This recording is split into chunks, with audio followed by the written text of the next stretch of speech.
Kutoka vijijini, mijini hadi jijini. Hii ni Sound Candy Talk Live.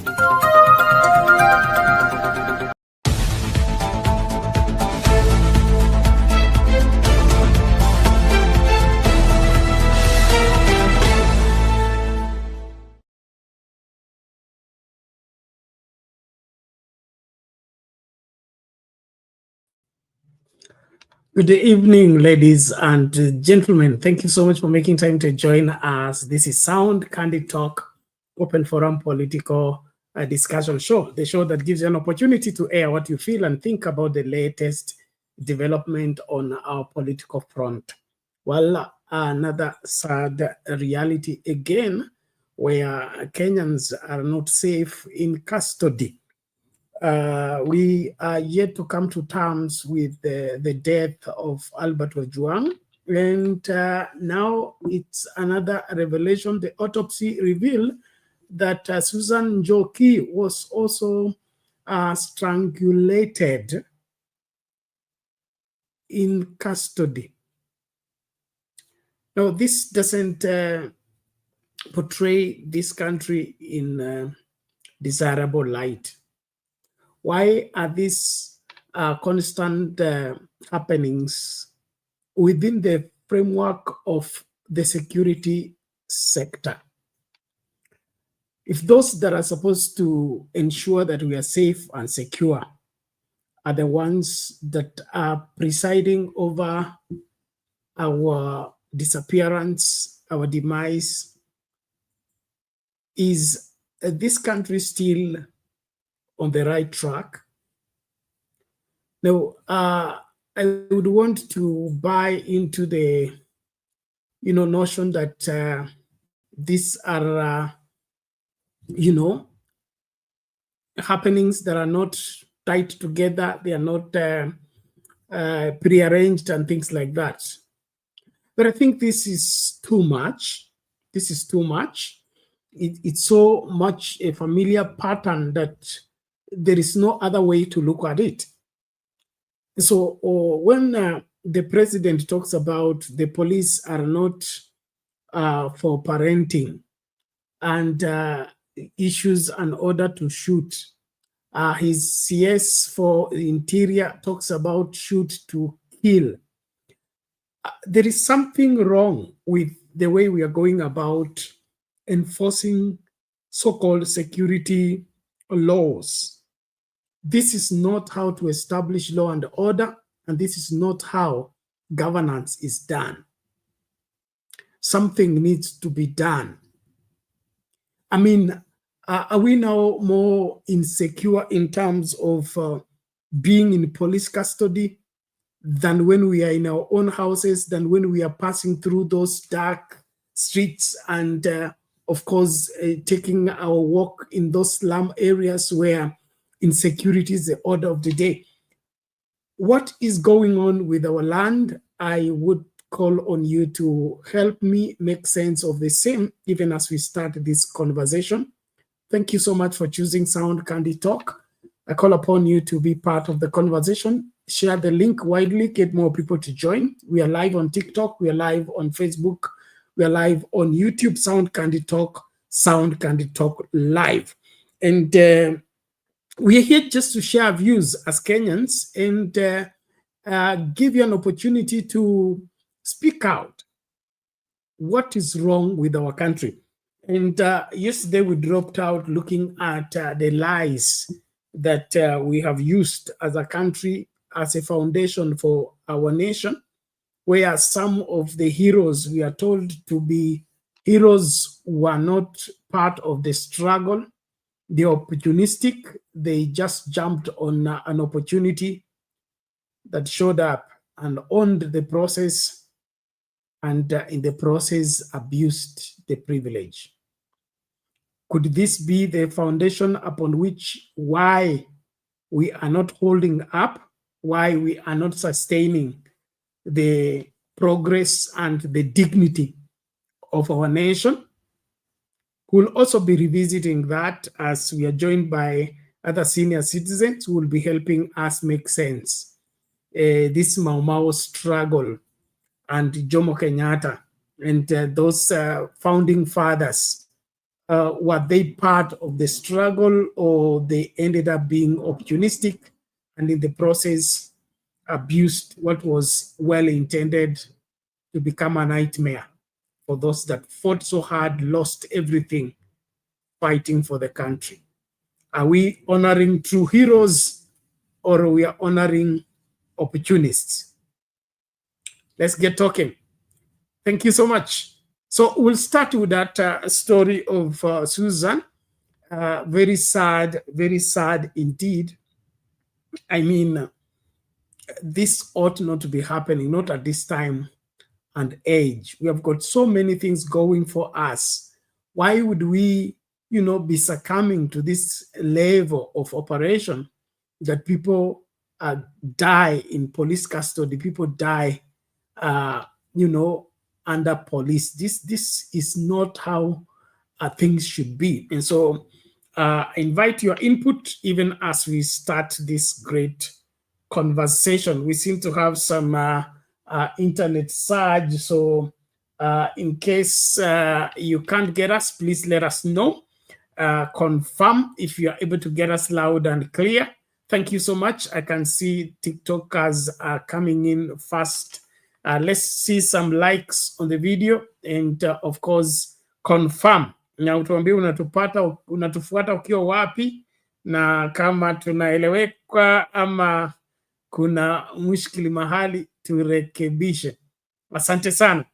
YouTubers, inaonekana mnakuja pole. Naomba tafadhali tumakinike, tuingie kwa fujo tu, tukaongee masuala yetu kivyetu, alafu tusonge mbele. Naomba tafadhali tumakinike kukaribishana, and then ukitupata tu share hiyo link na mtu ili naye atupate, tukashiriki pamoja katika mdahalo huu. Well, let me get that video as we start this great conversation so that we keep everything in perspective. Here we go. Live from Citizen TV, this is The Explainer with Yvonne Okwara. Njoki Shege is our sign language interpreter. Tonight, the nation is in shock after revelations that Susan Njoki, a nurse and founder of Toto Touch organization, was strangled to death at Chiroma Hospital Group Braeside branch.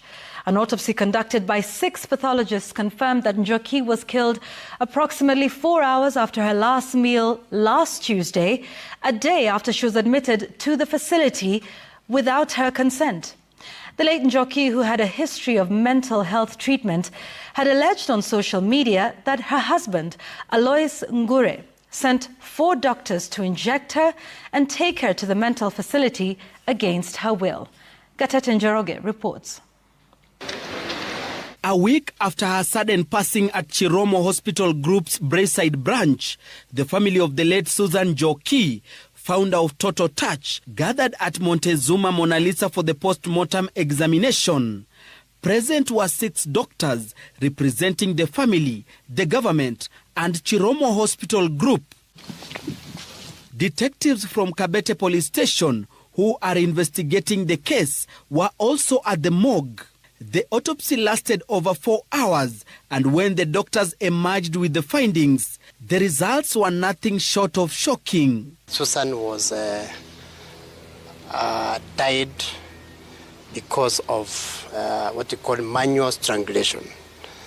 Manual strangulation basically means that, if I put it in a normal language, ni kunyongwa kwa shingo.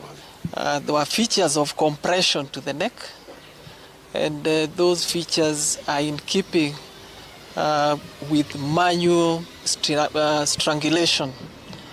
There are also features of lack of oxygen in the blood as a result of neck compression. The pathologists confirmed that Njoki died at least 4 hours after her last meal, while admitted at Chiromo Hospital Group's Braeside branch, where she was reportedly taken against her will by a group of 4 people.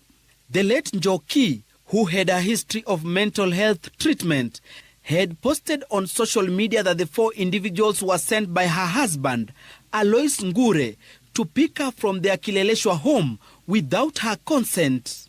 As family, we may also decide to do toxicology and other investigations that may help us really know what happened. But what there is that we are almost satisfied because the intention of correcting her, forcing her to go to hospital against her will, was there. The instruction was given by the husband. As Kamengere's family, tunaweza shukuru sana tukapata justice kutoka kwa serikali, mtusaidie sababu tumerusa our loving sister.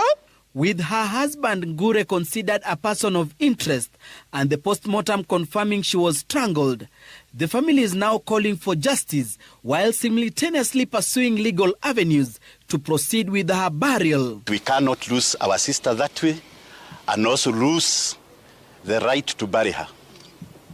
So we will discuss as family and we will know how to do it. Ngure was arrested by detectives and later released on cash bail last Friday after recording a statement.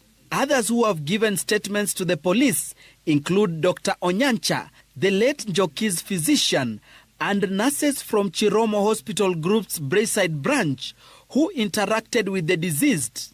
Sources familiar with the investigation reveal that more suspects, some of whom have gone into hiding since last week, are being pursued and are likely to face murder charges. In a statement Tuesday evening, Chiromo Hospital Group CEO Dr. Vincent Hongo said the facility is fully cooperating with the relevant authorities, has preserved all records, and is supporting the ongoing investigations. With the revelation that Susan Njoki died as a result of manual strangulation, the ball now is in the DCI's court to investigate who were involved in this murder. Gatete Njoroge, Citizen TV, Nairobi County. Okay, there you have it. Not safe in police custody, not safe in hospital, not so safe anywhere. What are we becoming as a country? Now, I think as a society, we are collapsing. We are falling apart, especially in relation to the sanctity of human life. We are not upholding the sacredness of human life. We are kind of caught up into, not placing value in ourselves as human beings.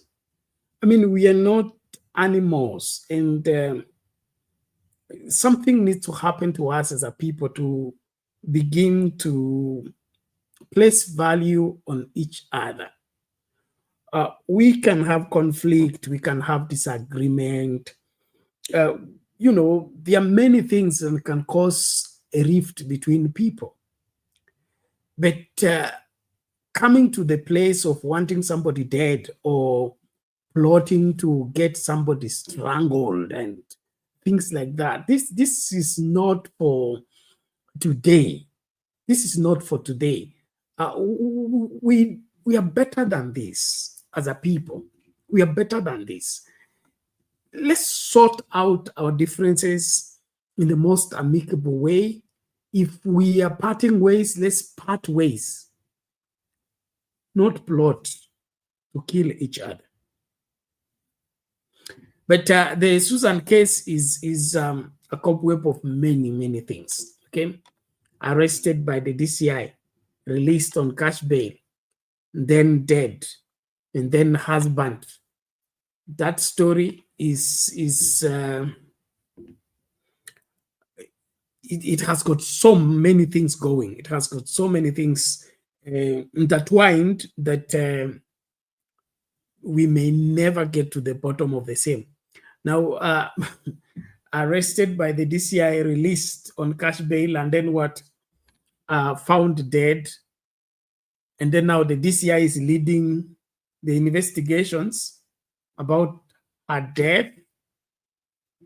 there's so much around her that will leave us, in a place whereby we may never be able to, end up with the required truth. And don't forget that we are talking about our country having been founded on a foundation of lies.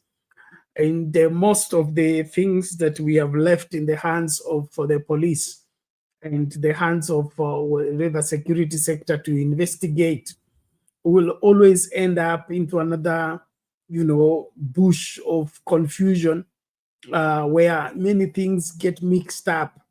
You've had the witnesses and the testimonies about Riek Masai's police, the people that are, in court for having been the ones that shot, or rather the police officer that shot Riek Masai. Now you see the kind of evidences going on. He says he did not have a gun. Oh, now he had a gun, but it was for tear gas. It wasn't the normal gun. And then he signed to be given rubber bullets. So how are you being given a gun for tear gas, and then you are now given rubber bullets, and then the person who signed for it is not the one that signed for it? This is not the country we want. This is not the country we are forging for. We need to have a country where there is transparency, and where when there is a breach of law or the breach of violation, then let there be clear-cut way of addressing the issue. Not this, make this file disappear, go and rub this from the book, go and change the name, change the signature, all this crookedness. How far do we want to go with it? I mean, aren't we seeing how bad things are 60 years after independence because of these shortcuts of trying to exterminate somebody, and then you go and try to justify the process or try to defeat justice? How cruel can we get? How evil can we get? I think as a country, this is not it. So let's wake up from our slumber, and we don't think that by victimizing people and taking advantage of them because you are in power or your tribeman is in power and things like that, you don't get away with such things. You don't get away with such things. And so we pray for justice to the Susan Njoki's family, and then all the people that are affected. It is alarming, it is disturbing, and we shouldn't be here. I don't see any reason why we should be here in the first place. So as a people, let's wake up and do the right thing. The right thing pays. The right thing helps. The Bible says righteousness exalts a nation. Righteousness exalts a nation, but sin is a reproach to any people.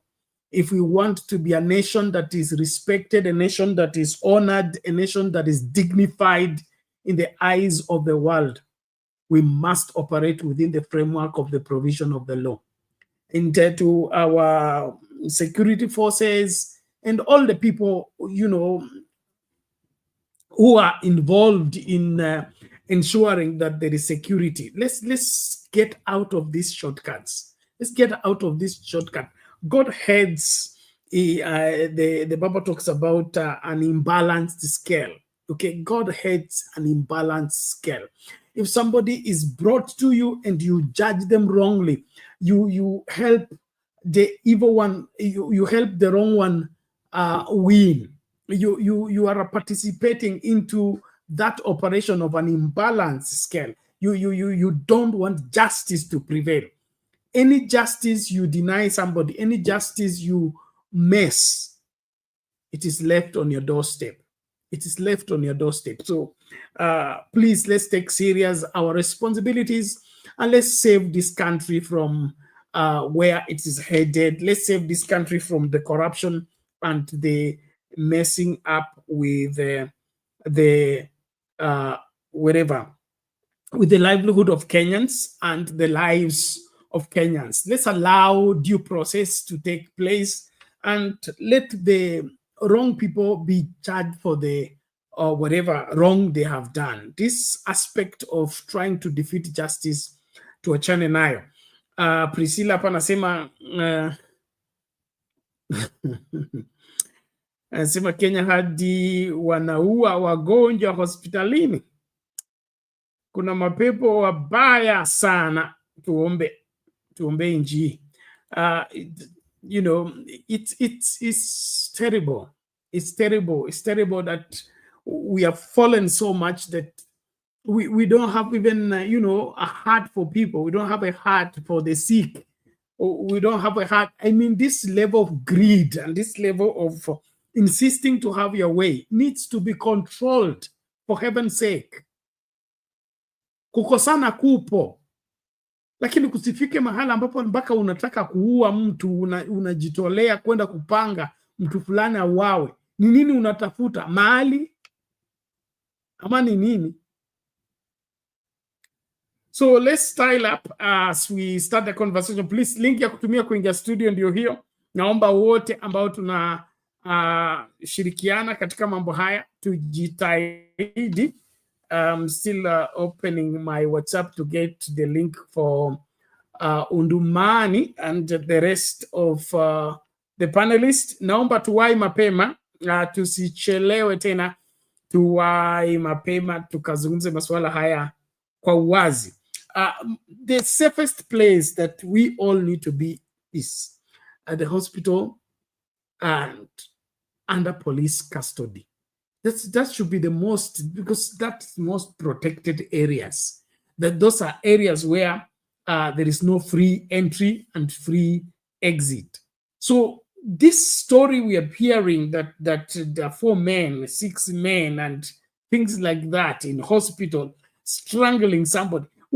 These things don't make sense to me. Help me if I am the one that is of, you know, slow learning. Help me. If we are in a controlled environment,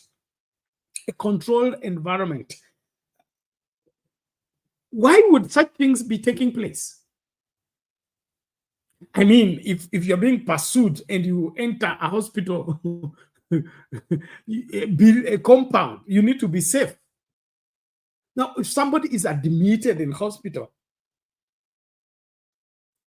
and then we get this kind of story, 4 men, 6 men, sent by who? Came and did what? Apana. We need to get out of this madness. This is not normal. And so as Kenyans, kuna vitu vingine hatuwezi kuvumilia. Okay? Hospitali, controlled area. You don't get into the hospital and out just like that.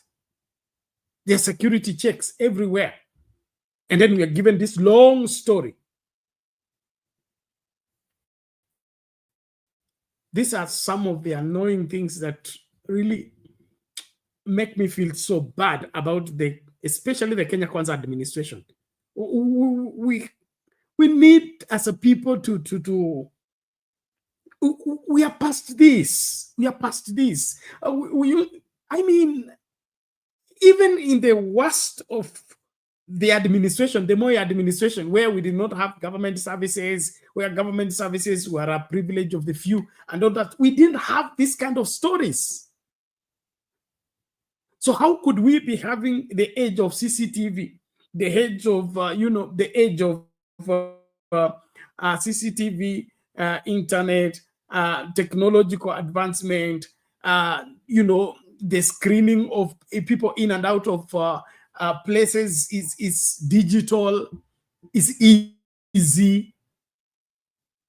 How could we be failing to be able to, afford this kind of things at this time, at this point in time? That's my dilemma. That's my dilemma. Because time ya moja kukuwa na internet, time ya moja kuwa hata simu ilikuwa ile ya booth, na sio kila mtu alikuwa na simu, lakini security ilikuwa tight. Vitu kama hivyo vilikuwa vinafanyika Alafu kila ambacho kinaniudhi haswa kinanikasirisha na Wakenya ni kwamba tunataka kutreat case kama hii as normal. This is not normal. This is a matter that the whole of the security, wherever sector in the country should be answering questions. The Minister for Internal Security should have resigned long time ago. These stories, we are normalizing them, and they are the ones messing up this country. So we have people shot in the street, they are called terrorists. People protesting, they are now turned into, and we take those terminologies. Murkomen amesema these are terrorists. Ruto amesema this is a terror attack and all that. Then we buy into the expressions and the terminology and forget the underlying principle that is missing. So even if the husband plotted on how to go to the hospital and do what? Strangle the wife, where were the securities? Where had the security system of that hospital who permitted these 6 or 4 men into the place? How did that happen? And when they got in, there was no any other way to see what is going on so that the matter is arrested. Mnichukia, lakini tuambiane ukweli. Kwa sababu mambo kama haya hayapaswi kuwa inavumiliwa. So Kenya tumefanya tu, tumepata story headline, itakuwa kwa newspaper, tutasoma, tutasema the Lord giveth, the Lord taketh. Then we move on. Then we move on. And things keep going on from bad to worse, worse to worst. And then we begin to wonder what happened to this country. Apana. We need to rise up and begin to demand what is just for this country. So the security sector is a huge letdown for the country. This story, let's not buy into them. Let's not take this as normal. It is not normal. It is not normal. It should not be taken as normal. Na watu kushikwa ovyo ovyo, it's not normal. So hii kesi ni kama ile Albert tu, okay? Story mrefu tunapewa nayo, walikuwa walienda kwa sale, sijui akapigana, sijui nini, akagonga kichwa kwa ukuta, akafa, Then we make fun of it and we forget it. That's where we lose it. That's where we lose it. Because if we rose up and say, enough is enough, we can't take this anymore, we need heads rolling. We need better explanation of what happened. Kukufa hospitalini by strangulation, I mean, it's not that. It should not be taken as normal. We are hardly, I see 6 months or what? You remember the guy who died in the ward in wherever Kenyatta Hospital? Public ward, a ward that has many people. Somebody came in, killed the person and left, and nobody saw the person. No. This is not a... Even a banana republic works better. So let's get talking. Thank you so much, Esther Stoll. Karibu kwa show. Naomba tafadhali tumakinike katika kutekeleza wajibu wetu kama wa Kenya. Kwangu mimi, I'm very disappointed. I'm very disappointed, and we deserve better than this as a country, not this. So the question still lingers. Is it because of our lies? Is it because of accepting to be lied to? And yesterday we went down the history lane where how we have been able to be deceived so many times, especially by the government, and all of it is to make us believe a lie, let go what we should be pursuing, and eventually we're just there. we're just there. Tumefika mahali ambapo sasa tumesarenda. Tunasema liwe liwalo. Hapana. Tuwajibike kama Wakenya. Tuulize maswali mahali panafaa kuulizwa maswali. Tusikubali kuharibiwa inji tukitazama, ama inji kuharibika tukitazama. Well, with that, as I don't know where is this. Okay, let's get. There are those who are having difficulties in getting the link. Let me see how I can distribute the link. In the meantime, we are taking a short break. Tafadhali karibisha mtu as we take the break. We're coming back shortly as to continue with the conversation. Thank you so much.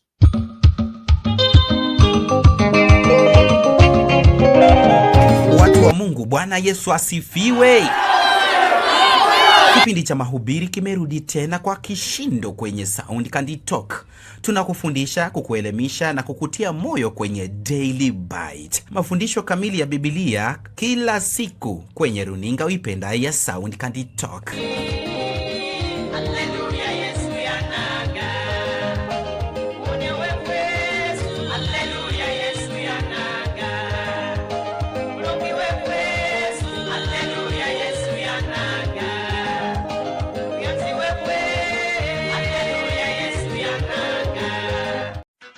You've dreamed about the perfect wedding, the dress, the vows, the happily ever after.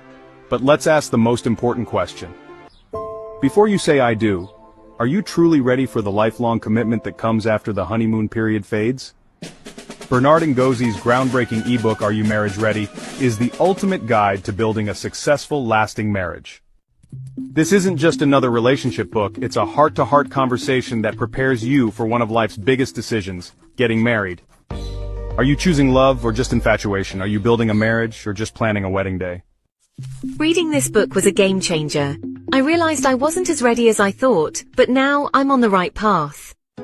Don't wait until it's too late. Invest in your future. Download Are You Marriage Ready today. Link in the description below. Your future spouse deserves the best. Are you ready?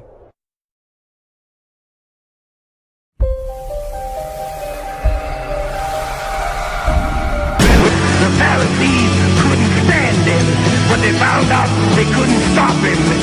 Pilate couldn't find any fault in him. Terror couldn't kill him. Death couldn't hang him. And the grave couldn't hold him. Yeah! That's my king. That's my king. Hallelujah, yes we are now.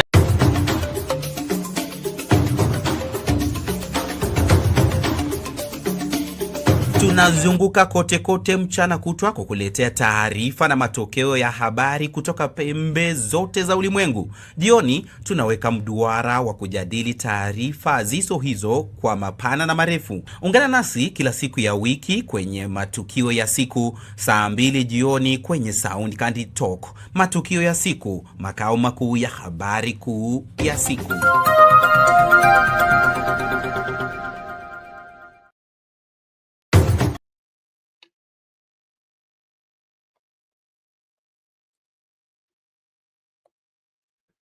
Welcome back, ladies and gentlemen. Thank you so much for being part and parcel of our conversation. We are looking at the sad story of Susan Njoki, and then, of course, the cry of families that are demanding justice for those that have lost their lives in the hands of the police or by the mismanagement of the security. The outrage is building up in the country, and we dare not take this lightly. We better wake up and realize that if we don't manage the situation rightly, it could just end up into a place where we can no longer control it. And so all the people that are charged with the responsibility of ensuring the welfare of the Kenyan people, please take your work serious. Stop all the political games you're playing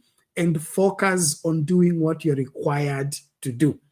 Kenyans are paying you to do what you're required to do, not for you to come and play political games and pretend to be, working when you know you're not working. And the police officers and the rest of the people running the security apparatus focus on what is your responsibility, and that is the safety and the welfare of each and every Kenyan. These other things you are getting involved in, getting sucked in, going to change names, change files, change signature because you want to save somebody's skin, you want to, defeat justice. It is not going well with you. It will not be well with you. And therefore, style up and do the right thing. It pays to do the right thing. Well, I want us to revisit our yesterday's talk about the country and the lies thereof and how they are affecting our, of course, our existence as a people.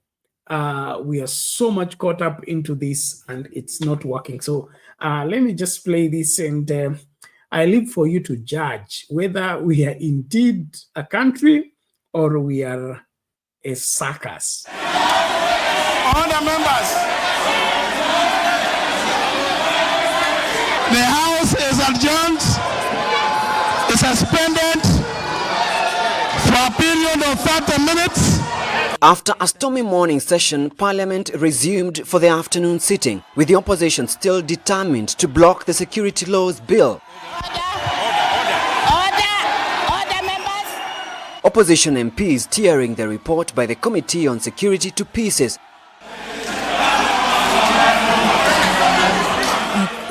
Then breaking into song and dance. Speaker Justin Muturi had a hard time controlling the MPs. When he left the stage for Deputy Speaker Joyce Laboso, it got even worse.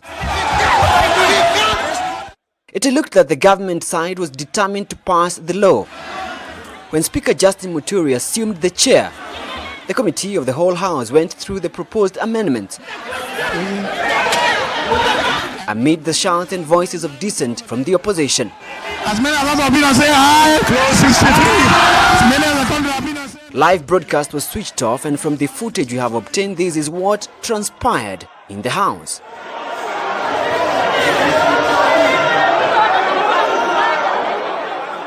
Outside the chambers, CORD senators were back trying to force their way into the House again. This time with more vigor and with help from CORD MPs and a host of more senators.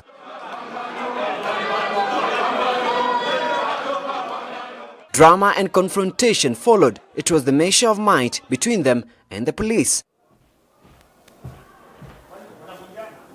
The magnitude of the shame that has descended on the National Assembly today, coming down to this. Police are inside the Parliament and they're preventing senators from accessing the National Assembly. In the chambers, nominated MP Johnson Sakaja raised a voice of reason that the dignity of the 11th Parliament was in danger. I think it makes sense that we take sobriety as a house. We listen to each other. The mace, which is the symbol of power, was heavily protected. The Speaker was forced to reorganize the order. With the confrontation, a very important law that seeks to bridge the security gaps in Kenya was passed. As many of us have been to say hi, close 63. As many of the country have been to say no. Bill. After the bill passed, Jubilee MPs came out chanting a song of victory, mocking the opposition.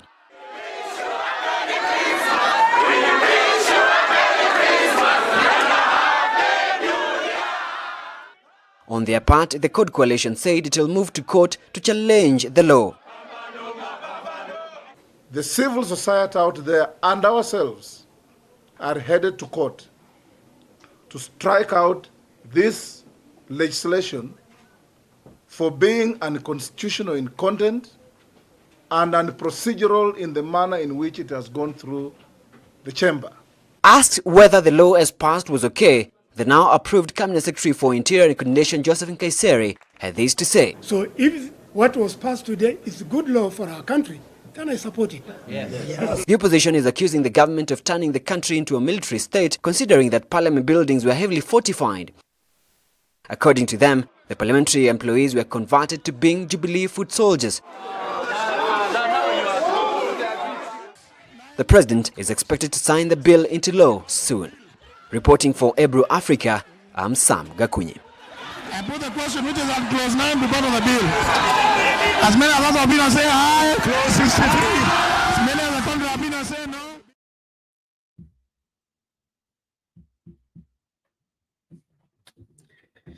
no. Okay, that's an old clip, but we are looking at the lies by which we exist as a country, and probably the reason why we are not moving as fast as we ought to. Now, I want you to look at that scenario and imagine that that is the environment where a law is debated and passed and made law. I mean, is that how it's done? If there is a riot, there is people talking at each other, and it's all commotion. What was the urgency of passing the law in such a way that nobody wants to know what is the content of the law and the procedure by which it's coming? But I want you to see how the Speaker of the House and the determined members of Parliament in ensuring that this law passes without scrutiny, because that's what is going on here. This law passes without scrutiny. This law passes without question. This law passes without anybody changing anything on the same or questioning anything. Isn't this why we are where we are as a people, that we allow such things to get away with? Okay, this kind of a law, it has come from this chaotic environment. There is no way it can be accurate. There is no way it can be within the framework of consistency with the Constitution. But what happens? We allow such things to pass. And when they have passed, we now begin to sit back and begin to ask why. Why is the country not in harmony? Why are our young people on the street? It is these ugly scenes and this irresponsible approach towards handling Kenyan cases, Kenyan situation, that is messing us up. So our really problem, wanasema kikulacho kinguoni mwako. I don't think our problem is abroad. Our problem is not coming from outside. Our problem is within us. When we allow such things to happen. Yesterday I told you that there was a time I used to teach in a school. You cannot provide proper teaching in this kind of an environment. You must look for how to cool everything down, get everything in order, and then from there pick up and get things moving. So what we are seeing on the screens and what we are being treated to, the parliament, the august house, the house where all laws are supposed to be scrutinized so that the evil that may be sneaking through the law is napped in the bud, so that it is, arrested before it becomes law. It is conducted in this manner. And I brought up this because it is not the first time, it's not the second time. It has become now the order of the day. Anytime the government wants to pass something and it has an agenda with that thing to want to pass, they arrest the parliament, they force the parliamentarians to do what the government wants and not what Kenyans elected them to do. So what we are left with is just structures of so-called government, three arms of government, judiciary, executive, legislature, which are supposed to check each other, but now they have what? Come to an agreement that they will check Kenyans. They will not check each other. This is a trinity of evil. And we can't tolerate this anymore. And so you tell me, in that kind of, do we have sober people there? Do we have people who are thinking deeply about what they are making as a law? And at this note, the law now being used to arrest Boniface Mwangi and to call them terrorists. These are the laws that came from this. Remember, it was that security law. It is what is coming into all this madness that we are seeing today. We as Kenyans need to recover this country. We have lost the control of this country. We have lost the streamlining of the affairs of the operations of this country, and we need to get it back where it's supposed to be. Let's stop sitting back and sitting pretty and hoping that this country will sort itself. It will not sort itself. We must wake up and get it fixed. So that's how the speaker of who is supposed to facilitate the enactment of laws that are right. He's become an extension of the executive. He's become an errand boy for the executive. And he's given strict instructions. The laws must pass the way they are. Nobody should say anything otherwise. So we allow evil to get in, and then we jump out. I need not to remind you that Muturi you're seeing on the floor of the house is now with Wamunyoro, okay? And they are all saying government is bad, okay? The abductions, the detention, forced disappearance is all bad. But who presided over bad laws, okay? Bad laws that makes these bad things take place, and then they have an escape route in the law. It was Justin Muturi. You have been given a responsibility, a huge responsibility, to act in such a way that you are safeguarding every Kenyan in the legislation that you are making. Instead of you taking your responsibility serious and safeguard the welfare of Kenyans, you are there being, you are there being an avenue for allowing evil to prevail. You are there, using that office to do what benefits you in the moment as you sell the country. So some of the things that we are suffering today are coming from this, messy and thought through past laws. Then now somebody goes to seek justice in court, he can't get because there is an injustice. There is an unjust law that defends the ills that are being visited on Kenyans. And this is my message to Kenyans. Please, don't elect idiots. Don't elect people that are unfaithful, people that cannot be depended upon. Let's get reliable people. Kenya is not short of smart, intelligent, integrous people. Let's come out of this party loyalty and ethnic group loyalty and regional loyalty and begin to scrutinize the people we are sending to parliament. We can't be having this crop of parliamentarians who care less about the country. They care less about Kenyans, and all they do is do a bidding because they have been given, it was alleged that they were given 2 million to pass the finance bill.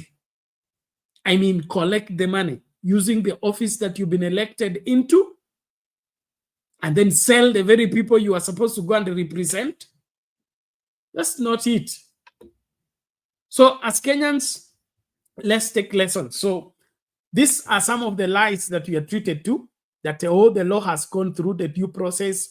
It has gone through first reading, second reading. It has been debated. We are having very strong, well-researched laws coming from parliament. Is this how it is done? You see? So let the lies die. Let's embrace the truth. Let's do what it's what will outlive us, not this issue of right now.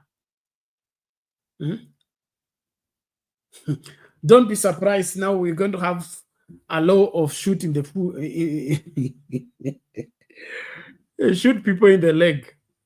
Soon you will have such a legislation. And I think it's already in the works. Remember, there is the attempt to regulate on how people are going to protest, and when they protest, where they should pass and where they shouldn't go, the buildings where they shouldn't go. See, that kind of imagination and that kind of thinking is what is driving some of the parliamentarians. And all of it, they are looking right now. Nobody's looking at 10 years from now. Nobody's looking at 50 years from now. They're just there for the right now and can't think beyond their noses. That is too bad. And so as we look at this, we need to be able to pinpoint these things. And so if the process is wrong, remember the Maraga ruling, the process is wrong, the outcome must be wrong. It is that simple. This aspect of the end justifies the means. No, no, no. If the process is wrong, the outcome is wrong. And so if the laws are not debated properly, scrutinized properly, checked against the law, checked against history, checked against the traditions and the values of our people, those laws will never work. And that's why Jakindube here keeps telling us this copy-pasting things that we don't know where they are head or tail, we don't know their origin, is what has messed us up. We can't fit in somebody's shoe. So let's cut our own shoe the right way and function within that particular aspect. And so the parliament is supposed to be a place of stopping an evil. If that evil has been imagined, that evil has been hatched. The parliament is not a rubber stamp. The parliament is supposed to be a sieving place. And of course, I will call on, of course, my biblical experience. There is this time when Elijah, the prophet, is supposed to exit, and he's given a responsibility to go and anoint 3 people so that they will carry on their mandate while Elisha is gone. And he's told to go and anoint Hazael, go and anoint Jehu, and I think another guy, can't remember his name. And then he says, anoint Hazael to be, I think, king over Samaria, and then Jehu to be king over Israel, something like that. And then there was a guy who was anointed to take the office of Elisha while Elisha is gone. And the expression that I love there is the order, okay? It says, and it shall come to pass that whatever escapes Hazael, Jehu will slay, okay? And whatever that will escape Jehu, this guy will slay. That's how the reason why there is executive, there is judiciary, and there is parliament. So that if something has escaped the executive, the parliament should be able to arrest it, okay? And if something escapes the parliament, the judiciary should be able to arrest it. These things these 3 arms of government are not supposed to be job opportunities that have found my job, so I'm protecting my job. No, these are supposed to be safeguards that if something, the executive has allowed something that is not right for the country, the legislature is supposed to arrest that thing and stop it. And if anything passes from parliament that is not good for the country, the judiciary should be able to arrest it. That's the order of functioning. But what are we looking at? We're just looking at executive is to give us president, deputy president, and cabinet secretaries and permanent secretaries. We are looking at it as the country has provided jobs, okay, for people to work in the executive. Then we have also created the legislature to get people jobs, to go there and make noise. And then we have also created the judiciary to give people jobs. That is not it. The purpose for the three-arm government or three arms of government is for safeguards. It's for safeguards. And that is why I was very angry with the Supreme Court in the way they handled the petition for elections of 2022. The Supreme Court is not supposed to be a rubber stamp. The Supreme Court is supposed to be another safeguard. In fact, the last safeguard. The last safeguard in the sense that if somebody wants to run for president and he has bad qualities or he's not qualified, number one, the IEBC is supposed to scrutinize the person. One, that person is supposed to come with what is called certificate of good conduct.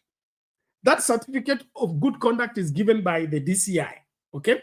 The DCI is supposed to check this person in his history, in his behavior, in his conduct, and if they are satisfied that he's fit for public office is when they issue him with what?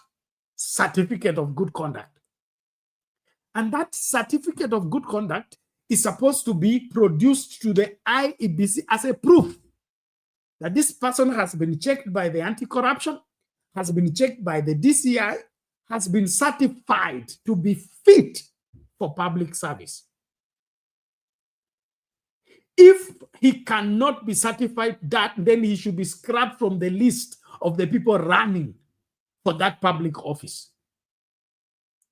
So number one safeguard is the DCI, okay? Then when you come to the IBC, if there is any other information, like your academic qualification is one thing, your papers are fake, or your character is evil, but you bribed the DCI and they gave you certificate of good conduct, the IEBC is supposed to stop you from participating in the elections, stop you from being a candidate. So IEBC is supposed to be a safeguard. DCI is supposed to be a safeguard. And then after IEBC clearing you, and then you go to run for the seat, the Kenyan people is part of that line of defense, okay? The Kenyan people, if they will come together and say no, they will vote you out. We have stopped that evil that was coming in the country through election, okay?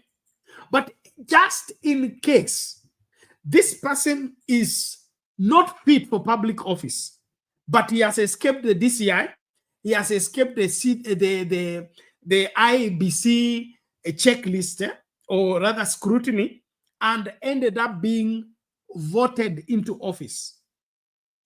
Okay? And then there is a valid petition against the person. Then the Supreme Court becomes the final safeguard that whatever escaped DCI, whatever escaped IBC, whatever escaped the majority of Kenyans to stop, the Supreme Court should be able to stop it. So I don't understand why somebody should be in the Supreme Court as president of the Supreme Court and all they see is the salary, the job security, and the cars. I mean, they don't see the responsibility placed on their shoulder that they are there to stop anything that will be a threat to the livelihood of Kenyans. And so our country is in a mess, and some of the things we are suffering are self-caused. We have admitted them by ourselves. We have allowed them. So we get incompetent people, put them in office, instead of them doing what the office requires them to do, they are busy doing biddings. From which phone call? Biddings. From which account has been serviced with how much? And so the whole country is in a mess because of irresponsible people in high offices. And so I really want as Kenyans to look at this seriously and look at the framers of the Constitution. They did not put the judiciary to get a Kome job. They did not put the legislature to get Wetangula a job. They did not put the executive to get William Ruto a job. No. These offices exist for one sole reason, and that is to protect and safeguard Kenyans at all levels. So to be president sio kupigwa salute, to be president sio kutembea hapa na kingora na pikipiki. To be president is to defend the lives of Kenyans by all means. That's the reason why you're in that office. And so that's why I am shocked that we have somebody in the office and is threatening Kenyans that they will be shot in the leg.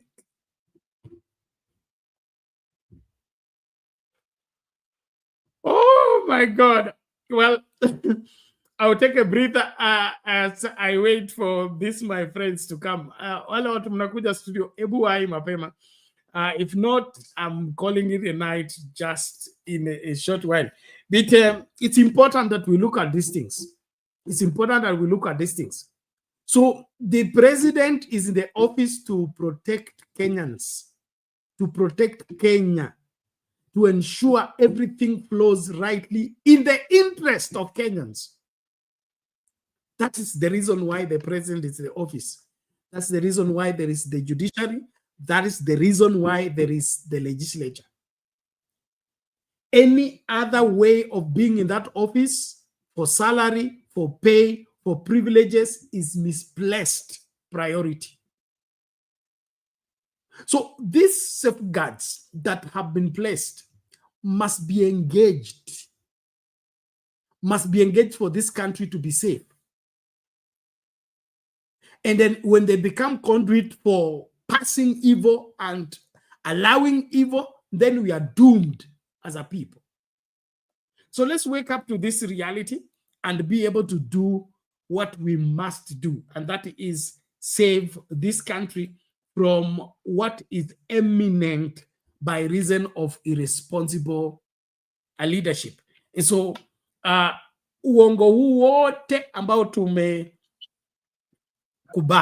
katika nchi hii ndio mojawapo ya matatizo ambayo yanakumba nchi hii, na itaendelea hivyo mpaka wakati tutakutuka ili tufanye yale ambayo tunapaswa kuyafanya kukomboa nchi kabisa kabisa. Jakindube, hali vipi? Karibu.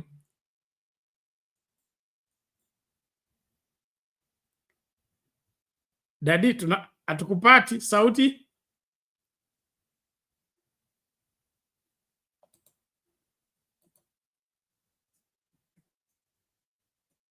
Okay, Jakindube, inaonekana mitambo inaleta kizaza. Dadi, naomba urefresh.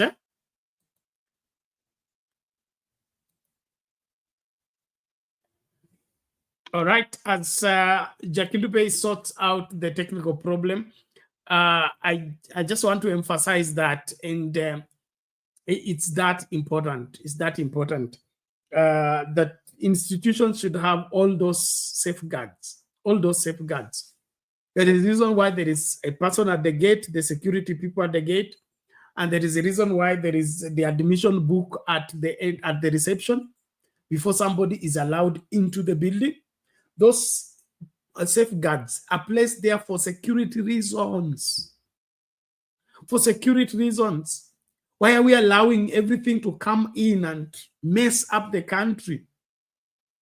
We are looking not even primitive. We are looking stupid in the eye of the world that things are happening. And then, have you heard about CCTV? Have you heard about, hakuna. Tusiruhusu uovu katika nchi yetu. Well, let's get this out of the way as we continue. That is here. Jakindu Bey, hali vipi?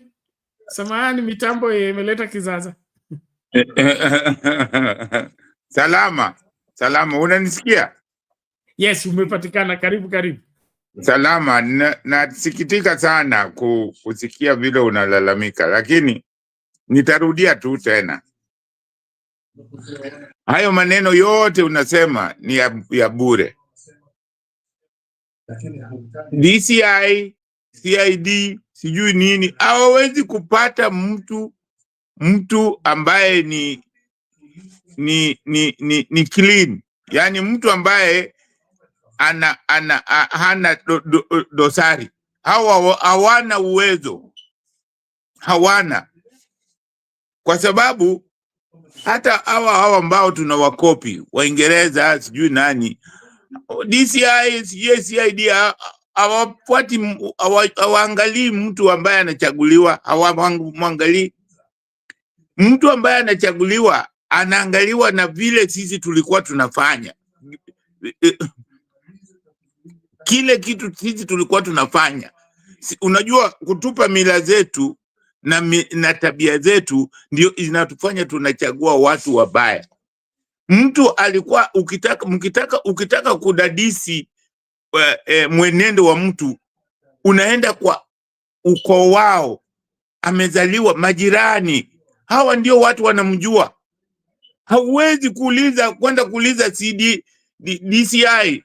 DCI ni wanafanya kazi, wako Nairobi, hawajui huyu alizaliwa namna gani, amepitia wapi. Wale majirani ndio wanajua huyu kijana anatoka kwa ukoo wa namna gani. Na hawa wazungu wanafanya hivyo. Unaangaliwa ulipozaliwa, ulikuwa mlevi, ulifanya nini mpaka umekuwa. Hizi vitu wanapata kwa wale majirani zako. Yani village yenu ndio wanajua your background. Hawa watu wengine hawezi kujua. Na sisi tunaenda kuuliza watu wale wanafanya kazi Nairobi. Hiyo ndio demokrasia tunajua. Hiyo hatuwezi kupata kiongozi. Kama tunataka kuchagua mtu ambaye tunasema huyu mtu lazima tujue huyu mtu tunamwangalia ametoka wapi. Na wale watu ambao wanaweza kutuambia namna huyo mtu amekuwa ni wale majirani. Hiyo ndio Kiafrika, na hiyo ndio hata hao wazungu wanafanya. Hawendi kuuliza watu wengine, wanakuuliza na wale watu ulikuwa unafanya kazi nao, wale watu umekuwa nao, wale umesoma nao. Hao ndio wanaulizwa. Wale majirani zako kule nyumbani kwenu, hao ndio watu wanatoboa. Wanasema huyu jamaa ni mzuri, huyu jamaa ni namna hii, huyu jamaa kwao wanalima bangi. Hawa ni jamaa ambao anatoka kwa jamii ambayo ni walevi, labda ni wachawi, au labda wana hila fulani.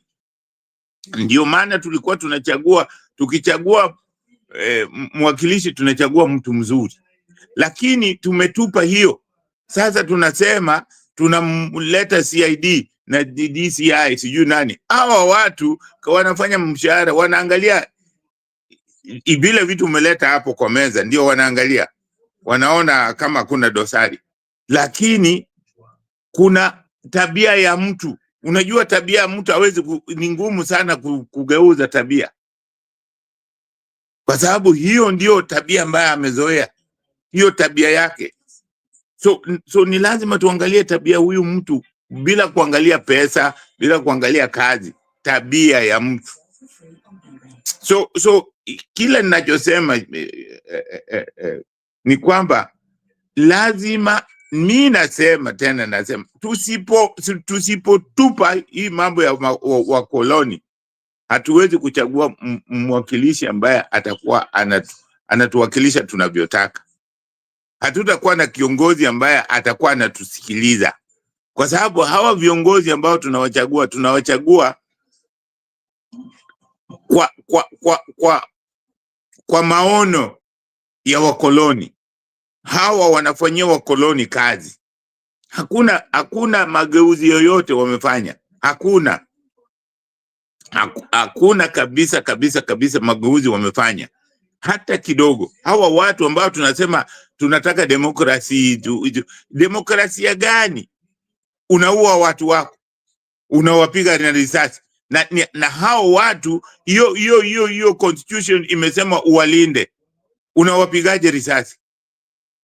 Na hao ambao unawapiga risasi ni vijana, si wazee, ni vijana ambao wanafaa kujenga nchi. Sasa ukiwaua, na nchi itajengwa na nani?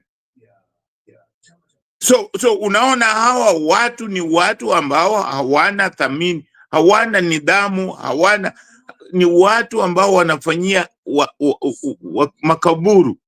Ni watu ambao wana fikara za kikaburu, na hizo fikara za kikaburu hata sisi tunazo, kwa sababu tumeshindwa kuangalia ni ipi tunatakiwa kufuata. Tunatakiwa kufuata mila za watu wengine au mila yetu? Kwa sababu mila yetu tunaambiwa ni hizo ni mila za kishetani, haziambatani na mambo ya kisa. Na hao wazungu hawajaacha mila zao, wanaendelea na zile mila zao tu. Wanasherekea hata uchawi, na sisi tunaambiwa uganga, uchawi ni shetani. Hawa wanasherekea unani. Hii ni lazima tuamke, tujue kwamba tuheshimu mambo yetu. Tusiwe tunaita mganga wa kwetu ati ni mchawi. Hapana.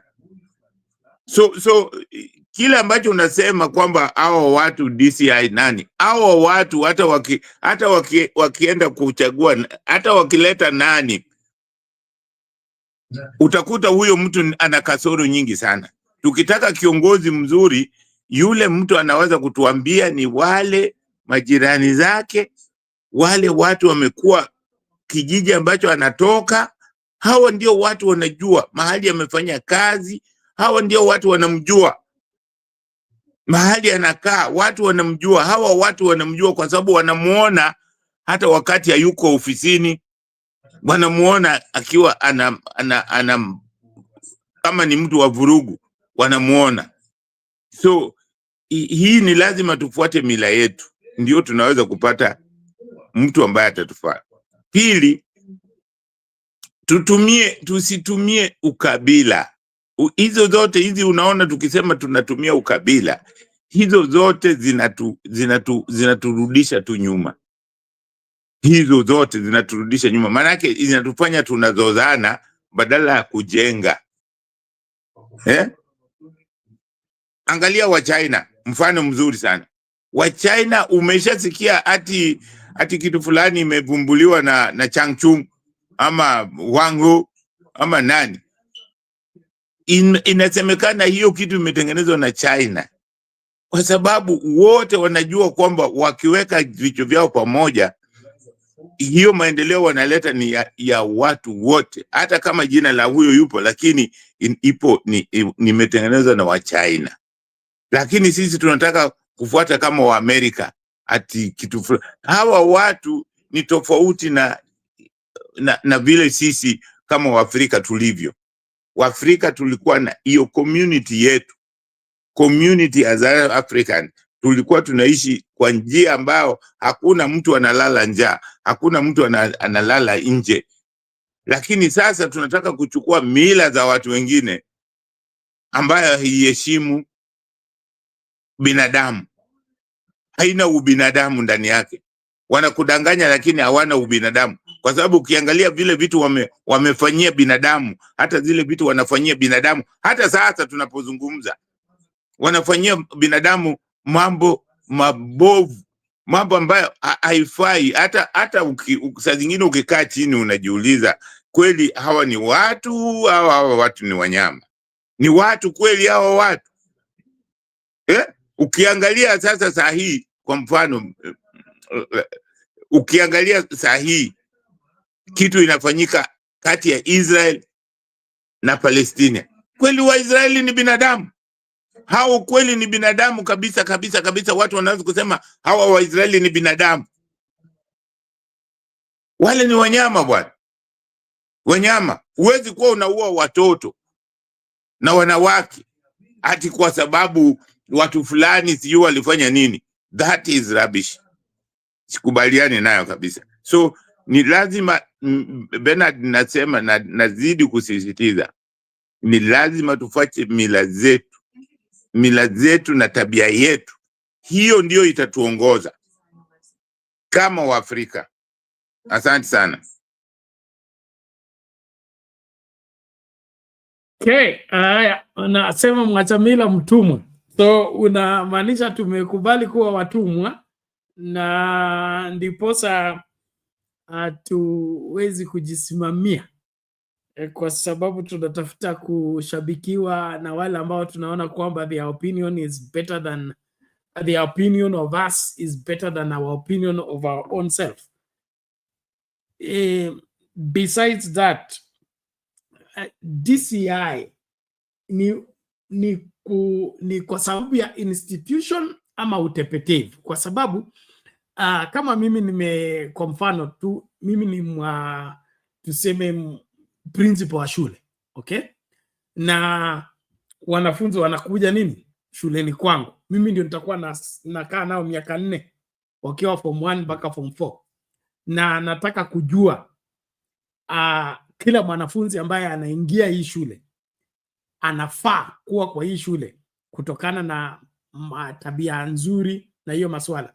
Kama kuna information kuhusu mwanafunzi fulani ambayo naihitaji, si itakuwa jukumu langu kufuata huyo mwanafunzi mpaka kijijini kwake nielewe hiki na hiki na hiki na hiki?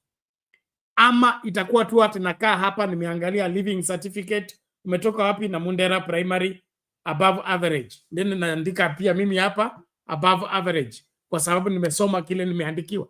So hapa mimi naona shida sio institution, shida ni wale watu wako hapo wamekataa kufanya kazi vile wanapaswa kufanya, wamechagua kuacha tu kwa sababu mshahara unaingia, wao wamefanya ama hawajafanya.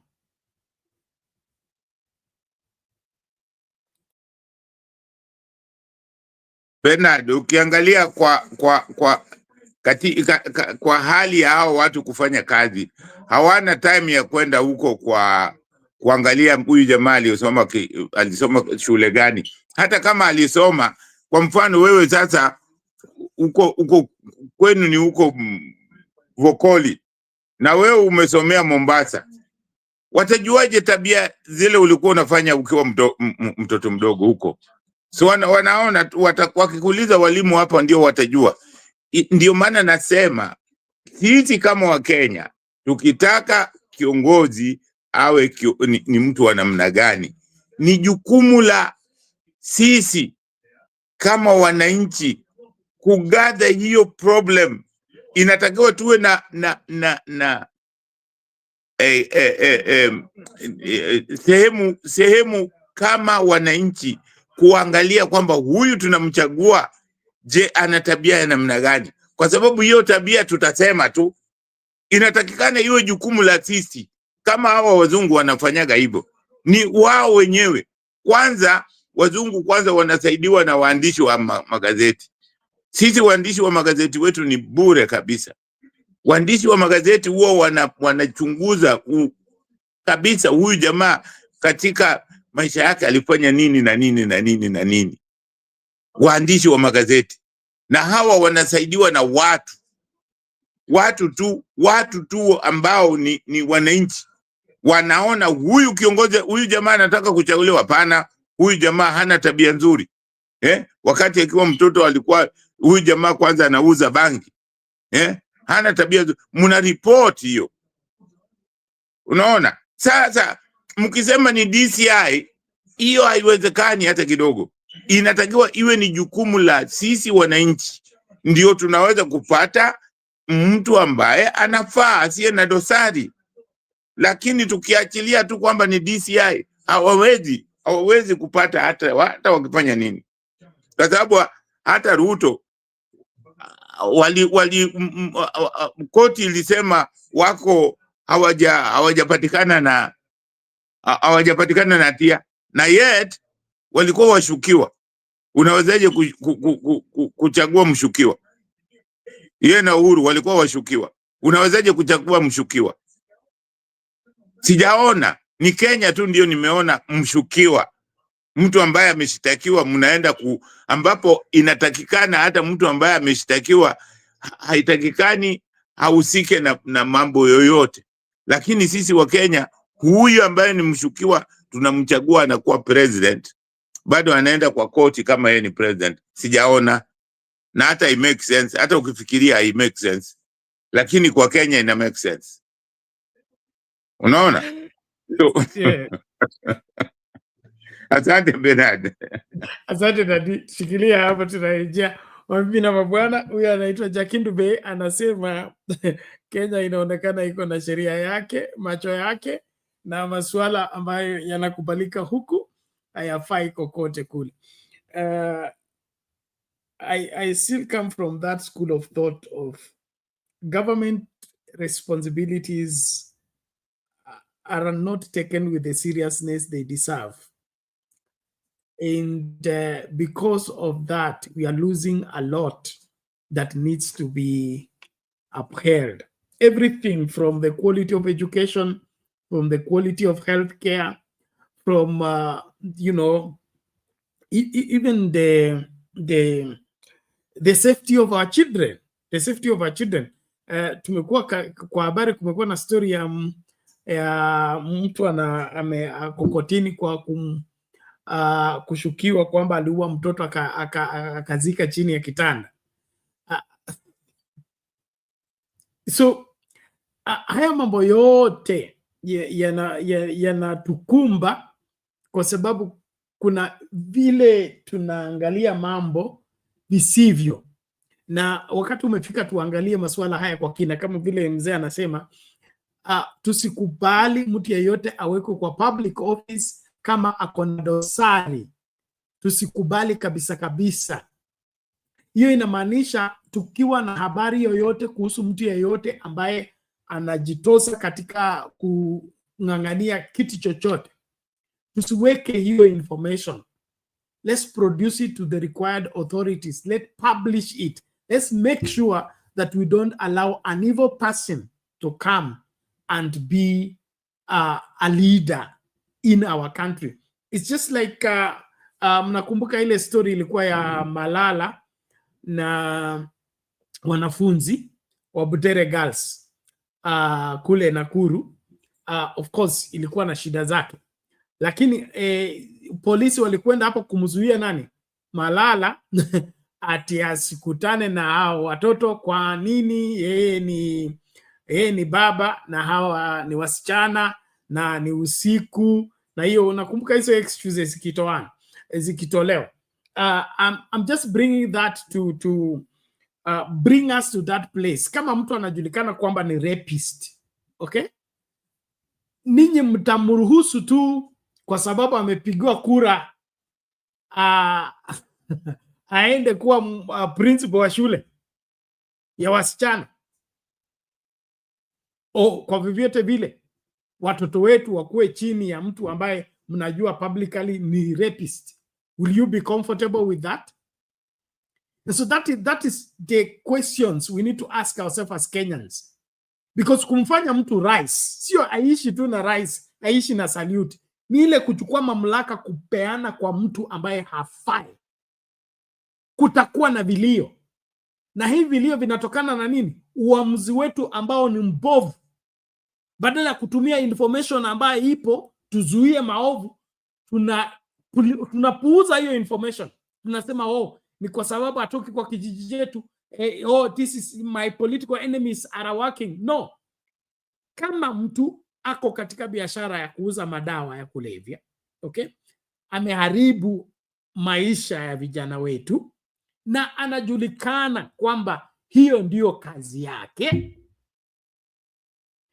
hata kama ameleta hela ngapi, wewe utakuwa mzazi mwenye akili timamu kumshabikia na kusema huyu ndiye anafaa? apewe sasa hiyo ofisi kubwa ndio atumie kufanya biashara yake vizuri, sio? So Wakenya, tukienda kwa ballot tufikirie kwa kina. Kama vile uwezi fungulia nyoka aingie kwa nyumba yako ukampikie ale, usiruhusu kiongozi yeyote ambaye hafai apate nafasi ya uongozi, kwa sababu hiyo nafasi atatumia vibaya.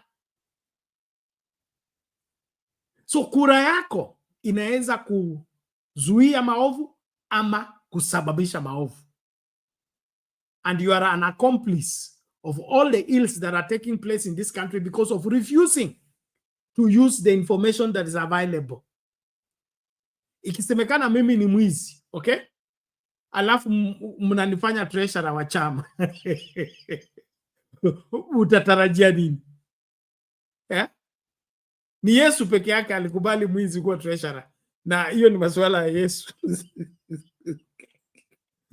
Sitaki kuingilia, mimi sio Yesu. Lakini kama mtu anajulikana kwamba ni mwizi, hawezi kufanywa mweka hazina. Kwa nini? Ataiba. So itakuwaje ikifika kwa uongozi wa nchi, hatutaki kuuliza haya maswali, hatutaki kuangazia haya maswali, tunataka kusema tu mtu wetu, mtu wetu, mtu wetu. Sasa saa hii naona kuna ile mvutano katikati ya wale wanaoshabikia Matiang'i na wale wanaoshabikia Maraga, okay?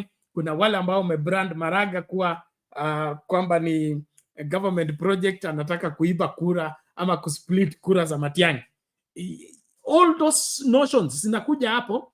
Badala sasa tuangalie character ya hawa watu wawili, tuangalie ni nani anayefaa kwa nini. Tuko tu hapo kusema split kura za Wakisii. Ninyi mtanisaidia na hesabu, wale mnafanya hesabu, lakini kura za Wakisii zimefika milioni kweli? Okay, so zikiwa split into two, okay, tuseme I think Kakamega we have Western region, I think we are what, is it 3 million or something like that? So up they are 800,000 or 1 million there about, 1.2 there about. So if they are split into two, there will be 600. Will 600 make anybody president? Will even 1.2 make anybody president? So we want to lose the whole debate about the character of these two people to the issue of mtu anataka kupasua kura, anataka kupasua kura, anataka kugawa hizi kura. The issue sio kugawa kura. The issue is huyu mtu mnataka kuweka kwa ofisi ako na tabia ambayo inaweza kukaa kwa hiyo ofisi na ashughulikie kila Mkenya. That's where the question lies. And so we are all sucked into, Maraga is a spoiler. He's spoiling for Matiang'i. Matiang'i has just proposed he wants to be on the ballot. He is not president yet, and there's no guarantee he's going to be president. That's why the presidency is open for everybody. I can even bid for the same. So let us avoid this being sucked into frivolous debates and do what is required. Proper scrutiny. Wakati Matiang'i alikuwa super minister, what did he do? Wakati Maraga alikuwa Supreme Court, what did he do? Katika maisha yao ya kawaida, tuache sasa hii mambo ya kuwa kwa ofisi. Maisha yao ya kawaida, familia, kifamilia, majirani wa Matiang'i wanasema nini? Majirani wa Maraga wanasema nini? Plot ya Matiang'i ikiwa Nairobi, wale wanakaa huko wanasema nini? Plot za Maraga, wale wanakaa ndani wanasema nini? To scrutinize our watu. Now, I'm not talking about those two. I'm just using them as an example. I want everybody, including Wamnyoro. I heard Wamnyoro anasema is now a credible candidate. He can become president. No problem. All these people who are saying they want to be, they can be. We scrutinize each one of them. Wakati alikuwa DC, what did he do? Wakati alikuwa DO, what did he do? Wakati alikuwa deputy president, what did he do? How did he handle protests? Haya mambo yote ni muhimu yaangaliwe, ili tukifanya uamuzi kwamba ni huyu, tunachagua karakta ya mtu. na tunachagua mtu ambaye anaweza kulinda nchi. Si ati huyu kuna wale wanasema Maraga ni mzuri lakini hana kura. Si ndio anaomba kura. So unasema Sifuna ni mzuri lakini hana hiki na hiki. Basi kile ambacho hana mpe kwa sababu ni mzuri. That's the whole reason. God did not create us with everything. Why? Because we need each other to help us grow together. And so I would want Kenyans to think differently, especially in the coming election. Usichague mwizi. Usichague mtu ambaye ni tout. Okay? Now I'm putting that in quotes. I'm talking about the what is it called? The goons. Okay? Because huyu mtu ni goon and is unhandleable, is violent, he has dominated people through violence, and then mnasema huyo ndiye anakuwa MCA. Okay? So mnachagua mtu ambaye mnajua ni goon. Okay? Is a bully. He is a molester of everybody. Then you make him MCA. What do you expect? So let's forget everything else and scrutinize everybody according to their character before we give them public service. Let me quickly play this video and then Daddy can take it as we begin to wind up. Let me see this. This is... Activist Boniface Mwangi is expected to be arraigned in court on Monday to face terrorism-related charges, and this follows his arrest on Saturday. Mwangi, who is being held at the Pangani police station, is accused of facilitating terror activities linked to the anti-government protests that were held on June the 25th. Police say they recovered ammunition and unused tear gas canisters during his arrest. On Sunday afternoon, a group of activists gathered outside the police station demanding for Mwangi's immediate release. They condemned the charges as politically motivated. Ben Kiri has those details.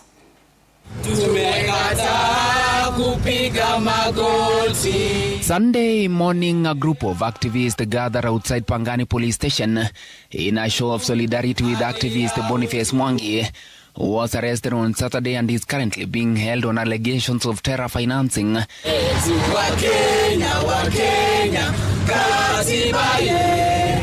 Chanting slogans of solidarity, the activists called for Mwangi's immediate release, dismissing the charges as politically motivated and part of a wider government crackdown on dissent. They described the accusations as trumped up and without merit. We can confirm and we can state with no uncertainty that those are things that Boniface did not have in his possession. Those were not things that were in possession of his office, and those are not things that were brought to our attention. So we do not know why they are saying now that they're coming out with terrorism charges. But we will deal with this head on. I mean, that is why we are here, and that is why we will continue to do whatever it is that we are needed to do. I think what we've seen is this intimidation by the police, and coming for Boni is something that we saw coming. They've arrested many young people and on the same charges of terrorism, arson, and those are the same things that they're talking about Boni. According to a statement by the Directorate of Criminal Investigations, Mwangi is accused of facilitating terror activities during the anti-government protest held on June 25th. Detectives allege that a search of his Mageuzi hub in Nairobi's Hurlingham area led to the recovery of 2 unused tear gas canisters and 1 black round of ammunition. Human rights defenders, activists are not terrorists. Activists are here to defend the Constitution. Boniface is here to defend the Constitution. Yes. When we go for protests, it is a constitutional guarantee. A government that fears its own people is a government in crisis. Human rights defenders and Pan-Africanist groups have also condemned the arrest. In a joint statement, the groups warned that the growing pattern of arbitrary arrest and fabricated charges against critics of the government represents a serious threat to Kenya's democracy. We've done nothing wrong. Activism is not terrorism. Mwangi's arrest comes just 2 days after he and Ugandan activist Gather Atwaire filed a lawsuit against the Tanzanian government seeking 130 million Kenya shillings in compensation over alleged torture and unlawful detention.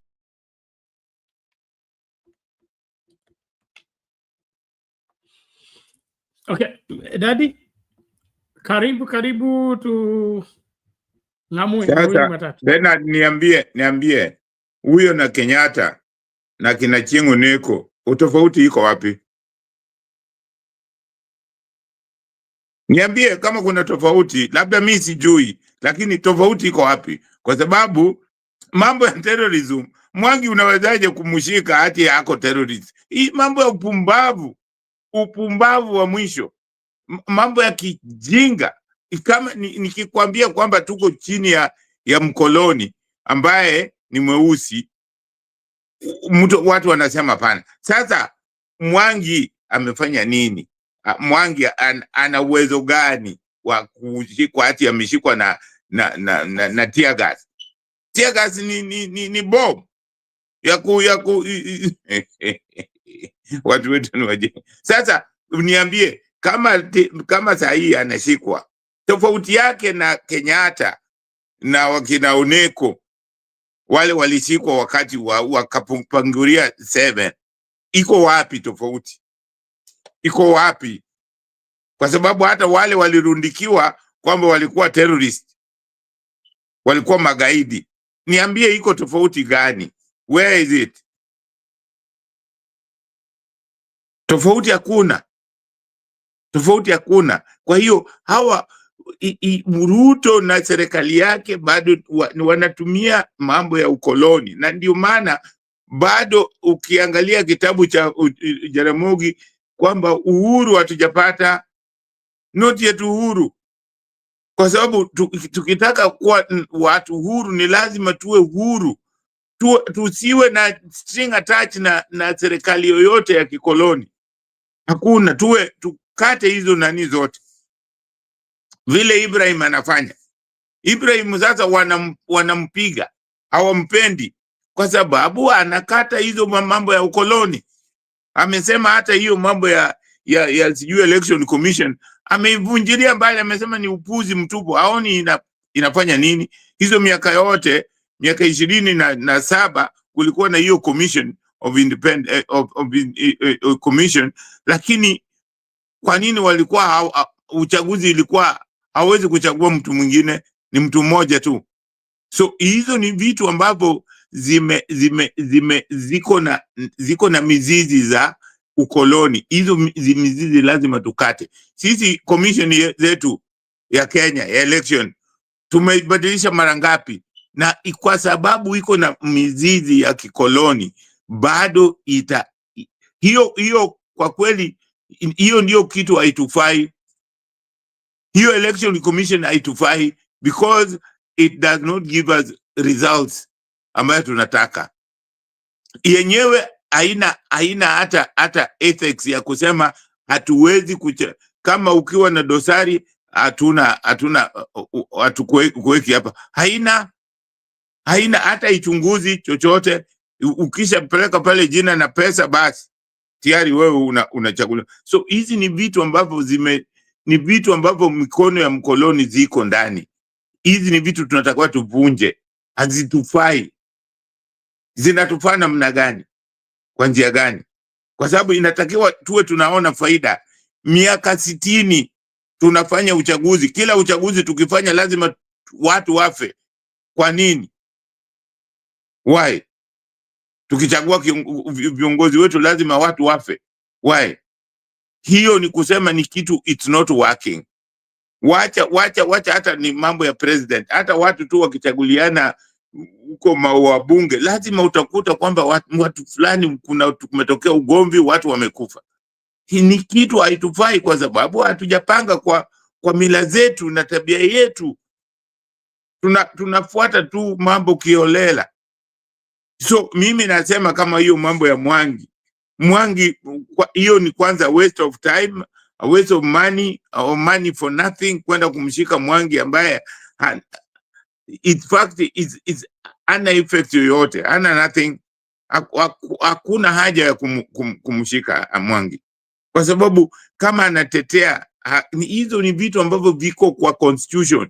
Sasa hii constitution tunataka tutumie. Unaona, hizo ndio vitu nasema tunakopi kitu na hatujui kuitumia, kwa sababu activist iko kwa constitution. Mambo ambayo Mwangi anafanya iko kwa constitution. Sasa kwa nini mnamkataza? Then mbona inawekwa kwa constitution? Unaona, hizo vitu ni kwa sababu hatujui kuzitumia. Ndio maana hatuna haja, ndio maana si vizuri kukopi kitu ambacho unajua kabisa you cannot, hujui kuitumia, alafu unaikopi, unataka kuitumia eti hiyo ndio nzuri na huwezi kuiheshimu. Tunasema tunataka tufuate sheria, na hiyo sheria tuheshimu. Sheria hairuhusu mtu polisi tu kupiga mtu risasi. Ati mtu tu unampiga risasi na hana bunduki yeye mwenyewe, is not a threat. Unampiga risasi kwa nini? Hata kama ana bunduki, inatakiwa mjue namna kumshika, mumnyang'anye hizo vitu, mumshike. Asitakiwe ajue, aulizwe kwa nini anafanya vitu kama hizo. Sasa kama kazi yenu ni kuua tu watu, hiyo sasa inakuwa ni kitu ambacho hamjui mnafanya nini. So Bernard, mimi ninashikilia, bado nitasema hii kitu ni kwamba ni lazima sisi wote tujiangalie kiroho, tutoke, tujikomboe, tutoke kwa mambo ya ukoloni, fikara za kikoloni, kila kitu tunafanya kikoloni. Bado tunafuata wale watu ambao walikuwa wanatunyanyasa, ndio tunaona kama ni Mungu. This is mimi kwa maoni yangu is unacceptable. Kabisa, sikubaliani naye hata kidogo. Asante sana Bernard. Okay, thank you Daddy. We hear you and appreciate your wisdom on the matter, and it's clear tumepotoka katika kutekeleza wajibu. That's why I agree with you. It's a laughable situation. Watu Northeastern wanapigwa na makombora na Al-Shabaab na terrorists, lakini wewe umechukua the whole terrorism squad kwenda kushika mtu hapa Kenya in the name ata amepatikana na tear gas. I think our country is in a mess, and Wakenya tufikirie na tubadilike, tusijipate tena katika uongozi kama huu ambao unatumia nguvu ya Kumekucha alitumia mfano kwamba unatumia nyundo kupigana na inzi.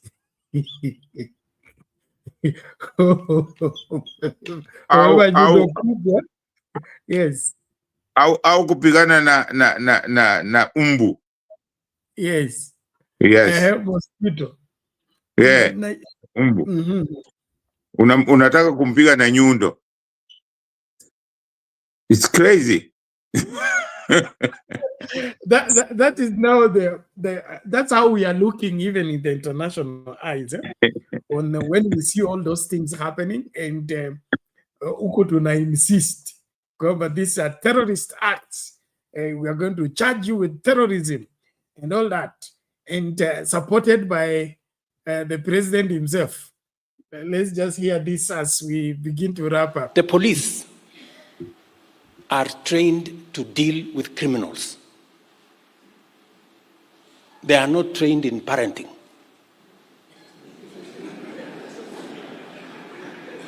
So, if you surrender your children to the police, what do you expect? Please. Every parent, including me, I take time to parent my children, and so must everybody. Sindio jameni? Yes. So, let us be responsible. Let us. And I've told you, watoto wetu is the biggest asset we have. their energy, their talent, their education is important for building Kenya going forward. And it is our collective responsibility to make sure that we guide them, we mentor them, provide the right education, provide the right mentorship so that they can channel their energy, their expertise, their knowledge into growing our nation and making our nation better than we have it today.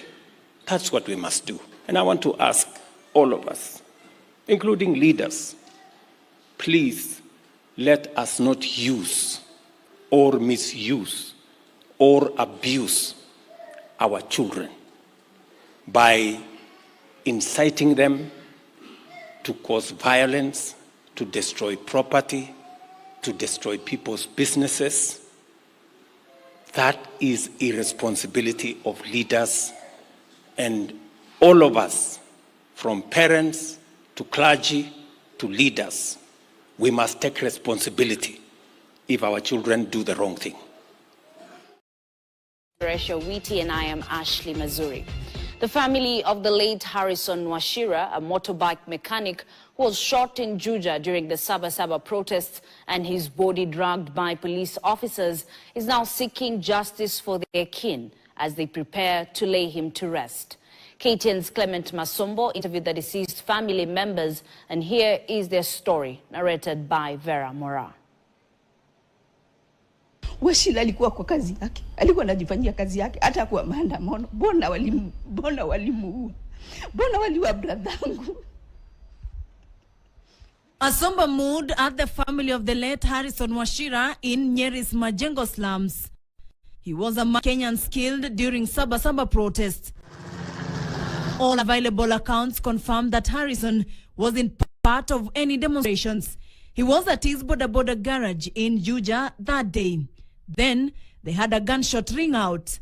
Harrison had been struck in the neck by plainclothes officers in unmarked Subaru. Alikuwa anafunga kazi aende nyumbani, vile aliona watu wameanza kupanda kwenye walikuwa, lakini risasi ilimkuta vile tu anapeleka toolbox yake. Wachira was later carried by protesters to the police station, but they were forced to leave him halfway there. Polisi wakaanza kukimbisha mob, ndio wakamweka chini. Polisi walianza kumvurusha mpaka huko police station. Oh my God! It is in this disturbing footage that circulated on social media that Wachira's family could later identify that it was their son that had been shot in the neck, his remains mud-stained due to the dragging. Kuna mahali niliona watu wakilia sana. Ati kuna mtu anavurutwa. Na mimi sikuwa najua ati inaweza kuwa ni mtoto yangu. Then bona wanvute kama mnyama. Bona wavute bradhangu hivyo. Hata wao kwenye wako hiyo serikali ni wazazi. Wako na watoto, wako na madugu zao. The outrage was immediate and intense. The public questioned, why was Harrison shot? Why was his body dragged? How far are the investigations? His family insists he was a mechanic, not a demonstrator. Now they have killed an innocent baby. Mtoto wangu, mimi nimelea. Hana baba, hana mama. Ametolewa kwa duka. Halafu wamemvuruta. Hata kama mtu amekufa, ni maiti, anafaa heshima yenye anafaa kuheshimiwa sana. Serikali yenyewe yenye inafaa kuprotect us as a nation, as youths, as citizens, walimdrag. Hiyo ni haki kweli. Tunatafuta haki na hatutachoka.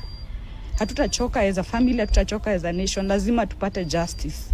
The question remains, if Harrison wasn't safe in his own workplace, who then is safe? Sisi sote tukikufe basi Kenya mzima, tukufe kabila yote.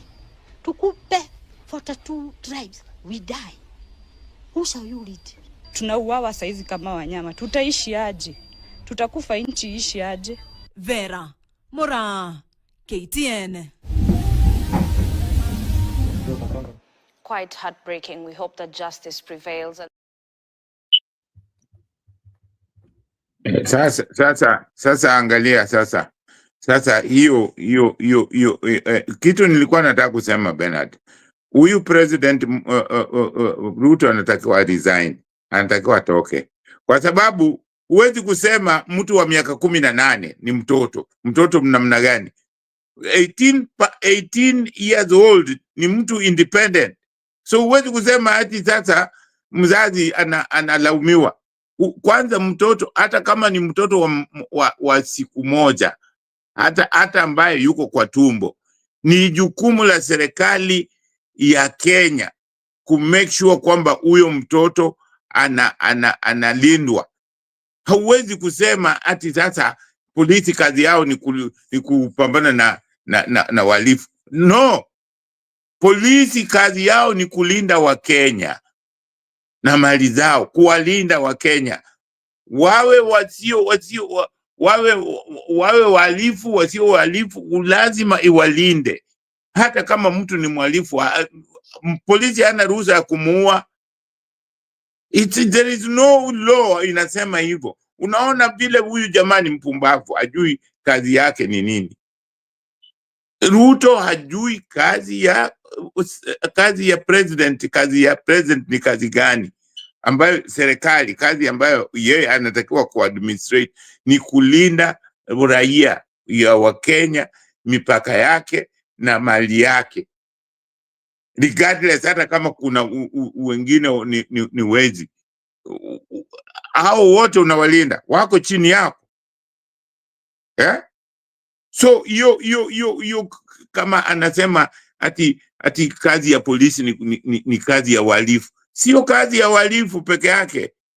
Sio hivyo. Kazi ya polisi ni kulinda watu, kulinda nchi, kuweka utengamano. Kuweka utengamano si eti utaweka tu utengamano na wezi. Utengamano ni kwamba wewe ndio polisi kazi yao ni kulea. Hata kusema usifanye namna hiyo ni vibaya. Ama pitia hapa, njia unataka kwenda njia gani ndio hii. Hiyo ndio kazi ya kuleta utengamano. Hiyo ndio kazi ya polisi. Hajui hata kazi ya polisi ni nini. So hivi tu, kama kiongozi mwenyewe hajui hata kazi ya polisi ambayo inatakiwa iwe chini yake, hajui polisi wanafanya kazi namna gani. We are in the wrong place kabisa. Huyo mtu kama huyo ni mtoto. Huyo ni mtoto na walimpiga na alikuwa anafanya kazi. So walikuwa wanampigia, walikuwa wanamuua kwa nini? So, unaona hii serikali ambayo tunayo ni serikali ya kimabavu. Serikali ambayo ndio serikali yenyewe ndio terrorist. Inaterrorize watu wake. Unaua watoto wenu. Yaani wale vijana ambao wanatakiwa kujenga nchi unawaua. So hii ni serikali ambayo hawa ni viongozi ambao hawajulikani, na ni kwa sababu ya sisi tu, ni kwa sababu ya sisi tu. Hawa ambao sasa hii wanalia kwamba mtoto wao ameuawa, hao walimpigia huyu jamaa kura, walimpigia kura. Na mara ngapi tulisema hapa Bernard kwamba huyu mtu afai, tafadhalini tusichague huyu mtu, afai. Hakuna mtu alitusikia. Bado waliendelea na kusema, walisema hata huyu ni mwizi, wakasema waache tunachagua mwizi wetu. So what is happening now? Hii ni kwamba watu saa zingine wacheni, mimi ndio maana nasema watu watubu, waache ukabila na waache kusema huyu mtu ni wetu. Waache kusema huyu Mungu sijui, huyu anaomba Mungu zaidi. Hapana. Sisi wote ni watoto wa Mungu. Wote. Ambaye anaomba, hata kama unaomba, sisi wote ni watoto wa Mungu. Hakuna mtu ambaye anasema yeye ni mtoto wa Mungu kuliko mwingine. No, hakuna kitu kama hiyo. Asante sana Bernard. Sawa, asante sana, na ndio liwe funzo kwetu kwa kusonga mbele kama nchi. Bado nitaendelea kutuhimiza tufikirie na tutekeleze wajibu wetu kama Wakenya ambao tunapenda nchi hii. Na kama uko na nafasi ya uongozi, uwe umeajiriwa na serikali ama umeteuliwa ama umepigiwa kura, liwe liwalo, tafadhali tumia ofisi ulio nayo kwa hekima na kwa kuhakikisha kwamba majukumu yako yanalenga matakwa ya wengi wa Wakenya. Don't use the public office for personal gain. Don't use public office to victimize Kenyans. Being president, being deputy president, being member of parliament, being member of county assembly doesn't make you a super Kenyan. It just makes you an employee of Kenyans. And that's why you need to respect Kenyans. The reason why William Ruto is talking like that to Kenyans, to parents, to the clergy, because he thinks he's the boss of Kenyans. He's the king. But we don't have that in Kenya. We don't have kings in Kenya. We don't have domineering leadership in Kenya.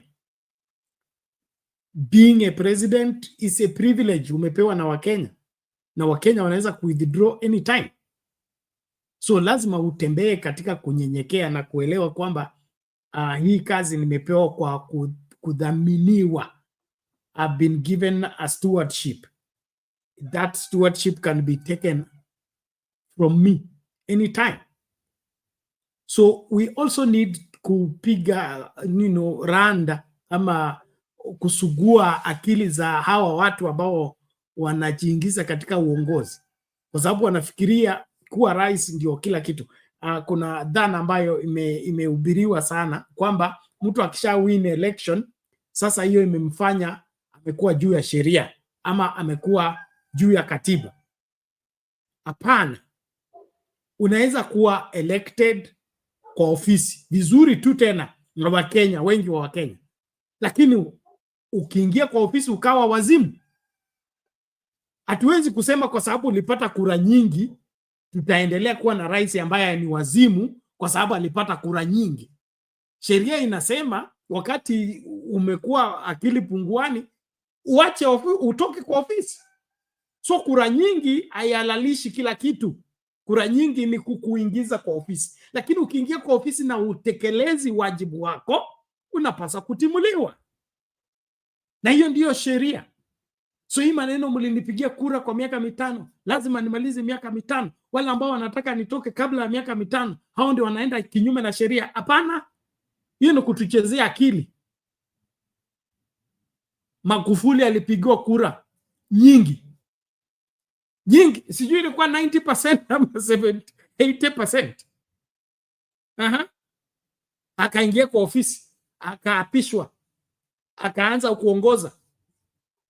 Siku ya kihama ikafika, akaitwa kwenye haki.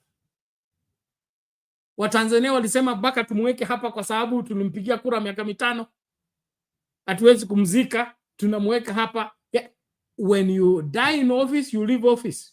You run mad while you're in the office, you leave office. You become incapacitated while in the office, you leave office. So tuache hii story ya kuambiwa ati nilipigiwa kura miaka 5. Ulipigiwa kura kuamua katikati ya hawa wakombezi nani atakuwa dereva. Na hiyo kuwa dereva ulikuwa unafanywa mtihani. So wakati umekalia kiti na unaenda mrama, lazima tuseme hapana, haifai. So Kenyans, the responsibility is on our shoulders. Let us not play with it. And then let's educate one another, remind each other, and then of course take responsibility where we must. Quickly, let's just get this and then we... Mashahidi watatu katika kesi ya mauaji ya Rex Masai leo wametoa ushahidi mahakamani Milimani baada ya huduma ya polisi ya taifa ni NPS kutoa sajili ya silaha. Tulishuhudia mkanganyiko kati ya kile walichosema mashahidi hao ambao ni maafisa katika kituo cha polisi cha Central na kile kilicho kwenye sajili ya silaha. Kulingana na shahidi Geoffrey Murangiri, alikuwa tu na bunduki ya kurusha vitoza machozi siku ya maandamano hayo ya Juni tarehe 18 mwaka 2024. Ila katika sajili ya silaha ilionyesha kuwa alipatiwa risasi za mpira. Shahidi Simon Waweru naye anasema alipewa bunduki aina ya pistol, lakini hakutia saini kuonesha amechukua. pistol hiyo, kwani mkubwa wake aliandika jina lake pasipo stahili. Shahidi watatu Martin Githinji naye anasema hajawahi wala hajui kutumia risasi za mpira. Licha ya kukiri haya yote, wanasema kuwa sajili ya silaha haijajazwa kimakosa. Kesi ya kufumbua fumbo la ni nani aliyemuua Rex Masai inaendelea. I think that someone else signed against your name. What does this mean? You do not know, eh? Yes, sir. Okay, but then what does R/bullets mean? Rubber bullets. So rubber bullets. You are issued with a tear gas launcher. Yes, sir. Does a tear gas launcher carry rubber bullets? No, you are. So what was indicated here? It's supposed to be tear gas canisters. So this is your signature. Yes. Is this your signature? Yes, sir. The entries that have been made here followed this procedure here, but somebody else's name appeared where your name was cancelled. Not my name. His name. Where his name was cancelled, Yes, Your and your name written overleaf. Yes.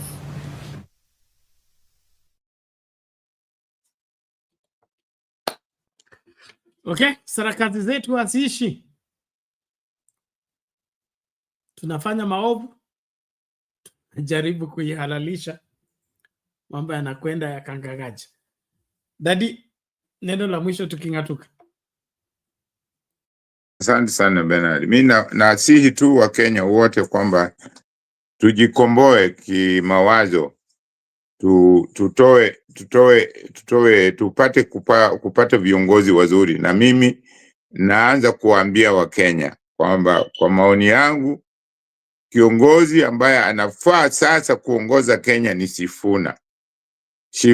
Edwin Sifuna. Huyu ndio kiongozi mimi kwa maoni yangu naona ni kiongozi anafaa kutuongoza. Kama tunataka kiongozi ambaye ni shupavu, ambaye haogopi, ambaye ana dosari, kwa maoni yangu ni huyo. Labda mtu akitaka kuweka dosari za uongo ataweka, lakini nafikiri ni kiongozi ambaye anaweza kufaa kwa Kenya. Sio hao viongozi ambao wanafika tu eti kwa sababu wana pesa. Sijamuona akijitapa eti ana pesa. Ana sifa. Sifa ambayo anayo sahihi ni sifa nzuri. Ni sifa ambayo haina dosari. Kwa hiyo mimi nawasihi wa Kenya, popote mlipo, mfikirie kwamba kiongozi ambaye anatufaa sahihi ni Sifuna, Edwin Sifuna. Asante sana Bernard. Hey, thank you, Daddy. We appreciate that. And ladies and gentlemen, it is that time. We must call it a night or a day wherever you are. I want to appreciate all of you that have been part and parcel of the success of the show, and continue to encourage us to support the channel and secure our being here every day to weigh into the matters touching on Kenya and Kenyans. I want to salute nani huyu, kuna Hosea Kipkeme, asante sana kwa kujoin show. Kuna nani, Priscilla Zawadi, asante sana. Esther Stoll, asante sana. Prabad, thank you so much, leo umetuachia mazungumzo. Simio Asil 2 TV, asante sana. Promise Baraga, link nimekupatia mapema ukachelewa, sijui kama bado unakuja. Of course, Amos Otieno, asante sana. Kuna hapa ndugu yetu Daniel, how are you? Morning. Good morning from Nairobi, Kenya. You come in late, we are closing.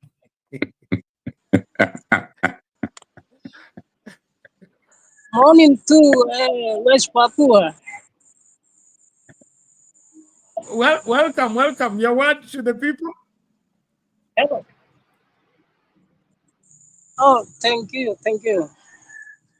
Very good.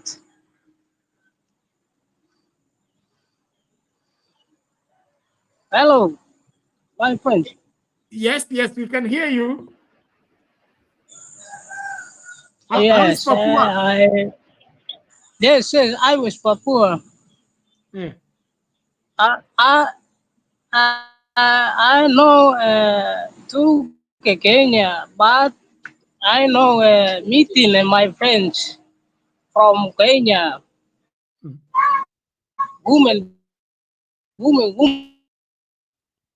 in Kenya. He here. My friends, women, me and her by Kenya. Okay, we'll catch up and talk that. Thank you. Kenya is a good place. You can come to visit Kenya. Here we fight for our rights, and we are proud of the same. We don't take it lying down when matters threaten our liberties, threaten our well-being, and it's an interesting place. And so, welcome to Kenya.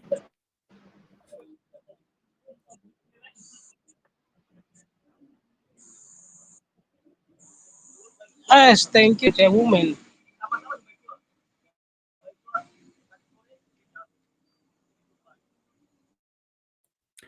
Sorry about that, ladies and gentlemen. We have language barrier with Daniel here, but he's our friend. He's been here with us all along as we continue to engage. Amolo was the one who understands his language, but Amolo is busy. He does X-Space shows, so he's hardly here. But we'll see on how to make arrangements so that Amolo can come and help us understand what Daniel is talking about. But I want to thank everybody for continuing to support Sound Candy Talk and continuing in the struggle to see to it that Kenya becomes a better place for everyone. Please, let's not tolerate excesses from the government, negligence from the government, carelessness from the government, and all these frivolous whatever attempts to fool Kenyans. A government should behave like a government and should know what to do. Going to unleash a whole terror group to go and intimidate activists is not the purpose of the government. The government should act like a government, honorably and respectively. What we're being treated to is a mockery of what we are. And therefore, as a people, let's not take this lying down and let's not find an explanation for the same. Appreciate everybody. Please, let's keep it at Sound Candy Talk. If you're not a subscriber, please subscribe. If you have not followed us, follow us. And then, of course, keep tabs on Sound Candy Talk to see to it that you don't miss out on any of our subsequent programming. We are here to see to it that we make sense of our politics as we ease life for the masses. Tukutane tutakapokutana wakati mwingine. Mungu akubariki.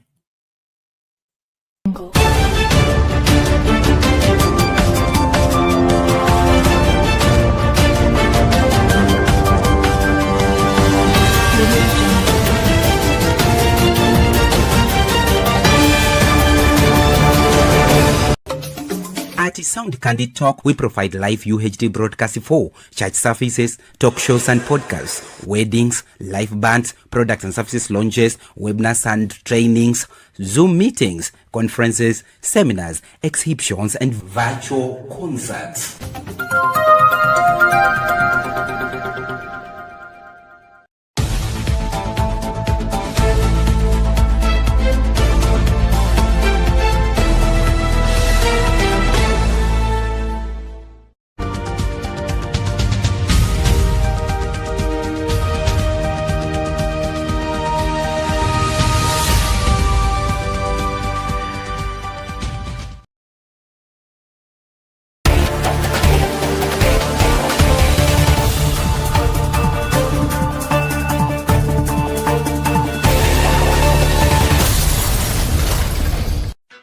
You've dreamed about the perfect wedding, the dress, the vows, the happily ever after.